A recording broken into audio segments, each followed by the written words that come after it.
నకిలీ మద్యం ఏరులై పారుతా ఉంది రాష్ట్రంలో. ఎవరు చేస్తున్నారు? తెలుగుదేశం పార్టీకి సంబంధించిన వాళ్లే చేస్తున్నారు. ఇది అందరికీ తెలుసు. ప్రతి గ్రామంలో 5 నుంచి 10 బెల్ట్ షాపుల వరకు పెట్టి మహిళల పసుపు కుంకాలతో చెలగాటమాడుతా ఉన్నారు. విచ్చలవిడిగా ఎక్కడ పడితే అక్కడ బెల్ట్ షాపులు రాష్ట్రం అంతటా కూడా ప్రతి గ్రామంలో ఇవి పెట్టి, ఇక్కడ మాజీ మంత్రి జోగి రమేష్ గారిని మద్యం కేసులో ఈరోజు అరెస్ట్ చేయడం జరిగింది. తప్పులు కప్పిపుచ్చుకునేందుకు వైఎస్ఆర్ కాంగ్రెస్ పార్టీ నేతలపై అక్రమ కేసులు, అరెస్టులు పెడుతున్నారు. జోగి రమేష్ గారి కుమారుడు కూడా ఈరోజు ఒక స్టేట్మెంట్ ఇచ్చాడు. లై డిటెక్టర్కి మా తండ్రి గారు సిద్ధం, చేయించండి అని. అదేవిధంగా ఈ మధ్యనే కనకదుర్గమ్మ టెంపుల్లో జోగి రమేష్ గారు ప్రమాణం కూడా చేయడం జరిగింది. నాకు ఎటువంటి సంబంధం లేదు దీంట్లోనని. అసలు ఈ నకిలీ మద్యానికి కారకులు ఎవరు? చిత్తూరు జిల్లాకు సంబంధించిన జయచంద్రారెడ్డి గారు, జనార్దన్ రావు గారు. వీళ్ళిద్దరూ క్లాస్మేట్స్ మొట్టమొదటి నుంచి కూడా. పక్క దేశాల్లో కూడా వీళ్ళకి బిజినెస్ ఉంది. ఇద్దరూ మాట్లాడుకొని పెద్ద ఎత్తున నకిలీ మద్యం తయారు చేసి రాష్ట్రంలో దొరికిపోయినారు. ఈ చంద్రబాబు సంగతి మీకు అందరికి తెలుసు కదా. ఇద్దరిని పైకి మాత్రమే పార్టీ నుండి సస్పెండ్ చేశాడు.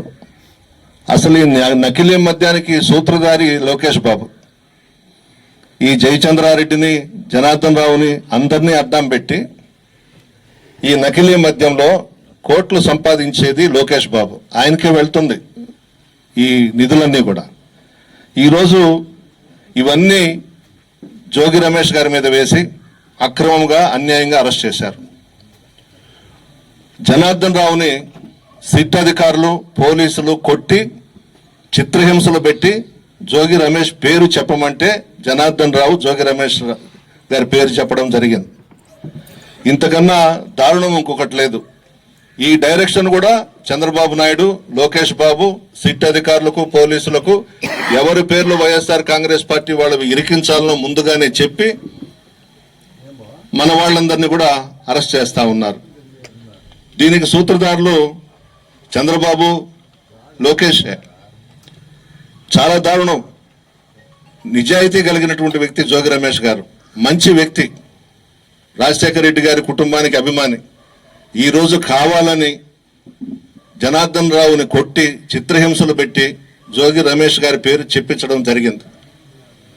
ముందు జోగి రమేష్ గారి పేరు లేదు, తర్వాతనే దీన్ని క్రియేట్ చేసి జోగి రమేష్ గారి పేరు పెట్టారు. అసలు ఈ బూమ్ బూమ్ బీర్ అని ఒకటి ఉండింది. ఎలక్షన్లకు ముందు చంద్రబాబు నాయుడే దానికి పర్మిషన్ ఇచ్చాడు. కాకపోతే ఎలక్షన్లకు ముందు ప్రచారంలో ఇదంతా కూడా మన జగన్మోహన్ రెడ్డి గారి మీద వేశారు. పవన్ కళ్యాణ్ గారు కానీ, చంద్రబాబు కానీ, లోకేష్ కానీ మైక్ పట్టుకుంటే మనం పర్మిషన్లు ఇచ్చి నకిలీ మద్యం అమ్మించామని ప్రచారం చేశారు. దీనికి అసలు సూత్రధారి, డైరెక్షను, కథ మొత్తం చంద్రబాబు నాయుడు గారే. మీరు రికార్డ్స్ ఉంటాయి చూడండి. ఆ ఎన్నికలకు ముందు ఆ పర్మిషన్ ఇచ్చింది బూమ్ బూమ్ బీర్కి ఆయనే, చంద్రబాబు నాయుడు గారే. నేనైతే ఒకటే అడుగుతున్నా చంద్రబాబు నాయుడిని, నీకు చిత్తశుద్ధి ఉంటే, నిజాయితీ ఉంటే, మీకు సంబంధం లేకపోతే ఈ నకిలీ మద్యం కేసులో సుప్రీంకోర్టు జడ్జి చేత ఎంక్వైరీ చేయించండి, లేదా సిబిఐ ఎంక్వైరీ చేయించండి మోడీ గారితో మాట్లాడి. ఎందుకు భయపడుతున్నావు నువ్వు?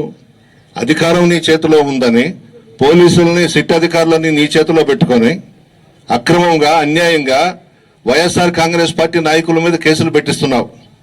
ఏ పాపం ఎరగని జోగి రమేష్ని ఈరోజు అరెస్ట్ చేయించావు. తప్పు కదా.